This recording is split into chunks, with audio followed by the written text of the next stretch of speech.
For us, the ability to return to the Hamptons community in this kind of fashion, grandeur, style, and the fact that the community invites us back and continues to do so now 12 years in. It's the opportunity of a lifetime after 2 years away. We are so happy to be able to build a beautiful platform for all of these incredible artists from around the world.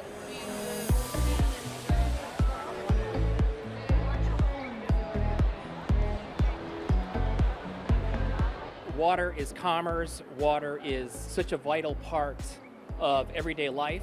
I think it's one of my motivators. Just the synergy of the water as an art form is amazing. And then socially, politically, water is going to be big in the future. And when you look at this, people actually say, oh my gosh, I feel cooler, I feel refreshed in a way that's approachable for someone that isn't necessarily even into the arts, can appreciate this, and that's important for me, from children to the art connoisseur, to everyone in between. I think that's vital. A lot of my work kind of brings together nature, whether it's technology or things that are man-made.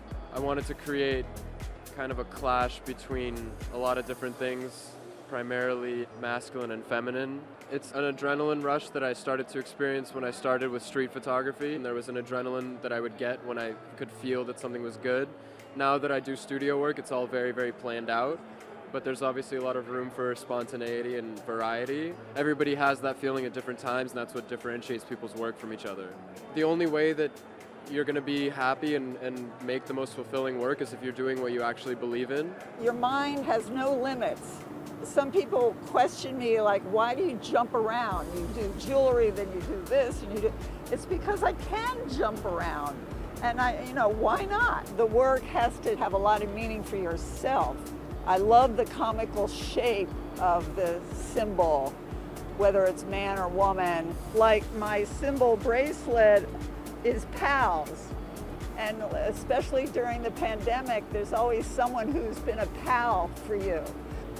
That's meaningful. It was meaningful to me, and I just can't imagine it wouldn't be meaningful for others.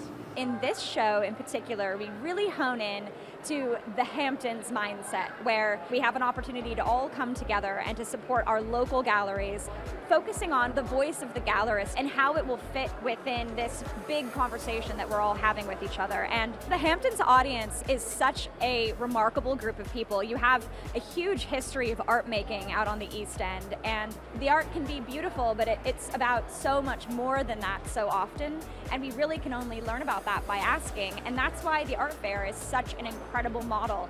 You have 85 experts here for you, and they want to talk, they want to teach, and you are all welcome.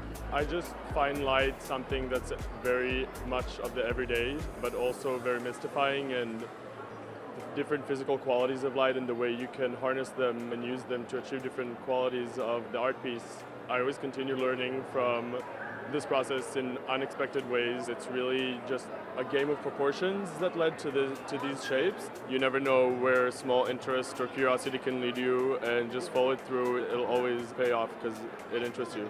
Keep a journal. You never ever know when inspiration is going to hit you. Draw things, write things down, look, observe. Too many kids are looking down at their phones right now, and they are just missing the world that is passing them by. Everything can be an inspiration, and you can change anything into art.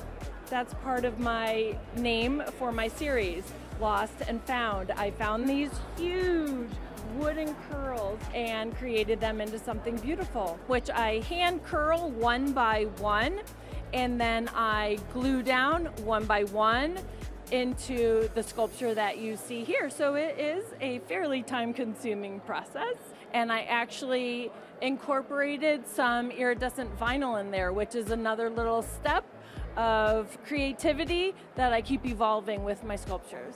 It grips you and it sucks you in, and I love it. Culture is so important to connect people, for people to understand one another. It connects without words, it connects through intuitive ways, visually, and I've always believed that art can save the world, and that's one of the reasons, because it brings awareness, it brings education, and it brings human connectedness.